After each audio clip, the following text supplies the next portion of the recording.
Gabby Thomas spills the secret behind her suspension. I never committed. Face screaming in fear, run a #.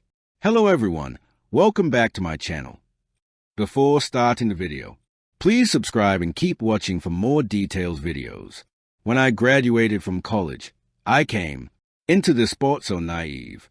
After 6 years, I just want better for athletes. We deserve it. My goal is to leave this sport better than I found it crossed. Fingers medium skin tone. This is what Gabby said in a recent tweet. Comments. One said, never ask a man his salary, a woman her age, or Gabby Thomas. Why she missed 3 drug tests in 2020. In May 2020, Gabby Thomas was temporarily suspended because she was accused of missing 3 anti-doping tests in a year. But then in July, the suspension was lifted after she provided evidence. 5 years have passed and the incident is highlighted again. Now the Olympian is ready to clear the air. I was never banned. I never committed any type of anti-doping violation, said Gabby Thomas in her recent TikTok, addressing those concerns. Talking to all the young athletes, she thoroughly explained how the process works. The Olympian informed that once you hit a certain speed in track and field, you will have to get into anti-doping testing. And it doesn't matter if you're a pro in college or just fast for fun, and that there are 2 organizations responsible for the same. USADA and World Athletics now giving an upper hand to World Athletics as having a harder test. She said it's not just drug tests. The 3 ex-Olympic gold medalists shared you actually have to upload your whereabouts into an app every single day. She further informed that you have to log your whereabouts every single day from 5 a.m. to 11 p.m. in an app where you sleep, eat, train, study, everything, and you've got to update as soon as plans change. The point, surprise, the examiners can show up anywhere, anytime. Thomas has been intervened by USADA officials at places such as pickleball, rooftop bars, town, lake, you name it, as per the Olympic gold medalist. So, what went wrong with her? She didn't understand it at first. Talking of her junior year, she said, I got an email saying that I needed to put my whereabouts in, and I had no idea what that email was. I didn't have an agent. I asked my coach and my teammates, but they did not know what it was because we're not involved in the professional tracking field. So, I thought it was a scam. But she eventually started entering her Harvard dorm and practice schedule into the app, even though going pro had never crossed her mind from junior to senior year. A tester named Danielle showed up now, and then she'd take the test and move on with her day. Then she remembered missing 3 of them. Number one time it was about 8 p.m., 8:30 p.m., something like that. I went to go see a movie with my friends.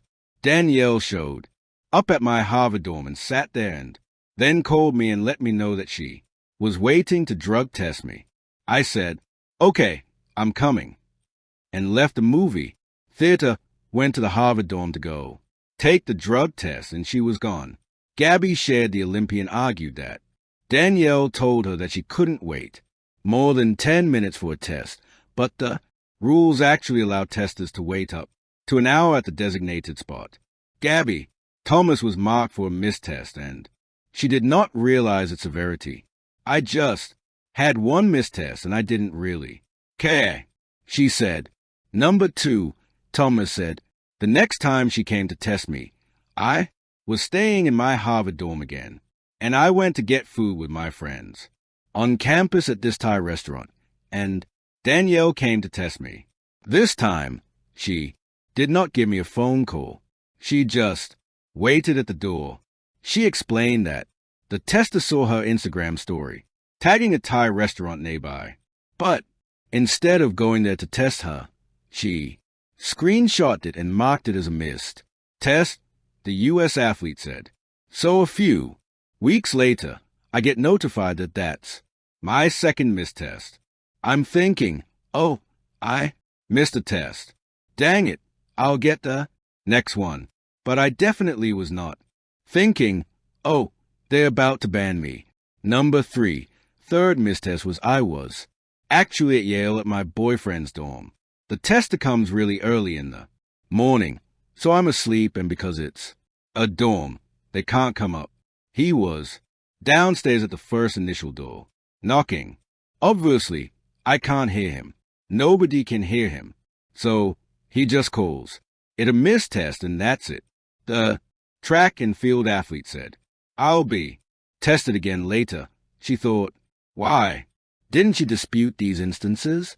Because she didn't grasp how serious anti-doping was, or the drug history in track. At the time, she was focused on graduating her senior trip and starting her master's, not her career. Without an agent, she brushed it off, thinking nothing bad would happen. Looking back, she realizes she was young, felt invincible, and now sees it was naive to think everything would just work out. How did she realize she was suspended? Gabby's suspension came in the mail. The athlete narrated. So, I get an email. They notify me. They say you have 3 misses. Oh, you're going to be provisionally suspended. Her reaction? No, I don't. And so I had to get a lawyer and everything, talking about how close the process was. She said that she had to go through each test one by one to prove she didn't deserve the miss. Tests, Thomas continued. So I just did the first one. The first one was clearly the doping control officer's fault, because I was at the movie theater and I came back to take the test and she left. She broke the rules. And after that, we just left it at that. I was like, okay, that's one missed. She did hire her lawyer for the other 2 because, as she said, lawyers are expensive. Phone, tracking data, and multiple witnesses will conclusively show that I was at the exact location I established in my whereabouts, and that the doping control officers simply failed to locate me and failed to follow proper protocol stated. Thomas, while making a strong case for Gabby, Thomas takes a strong step against doping. Gabby said in the video that the critics made her feel guilty until proven innocent. Once the first miss test was cleared, she moved on and was just glad to compete. At the time, she hadn't even made a U.S. team, so no one really paid attention. People only bring it up now because she has a gold medal. Then she confessed, I've never skipped a drug test. I have not missed a drug test in 6 years since I have left Cambridge and moved to Texas. I have not missed a single drug test. It doesn't matter where I am, what city I'm in. If I'm out at a club, it doesn't matter. I've never missed one. She said that now, with a better understanding of the sports history, she takes anti-doping very seriously. As of now, she has grown more vocal about it. While she does have critiques of the whereabouts system, she recognizes its purpose, protecting clean sport and athletes. I definitely regret how I treated the whole whereabouts anti-doping process, and I learned a lot from that. I do think it's really unfortunate that my mistakes have to be public. So you live and you learn. The Olympian noted that now there are educational seminars and weekly email reminders about whereabouts, with much more support in place to keep athletes from going through what she experienced. Thank you for watching.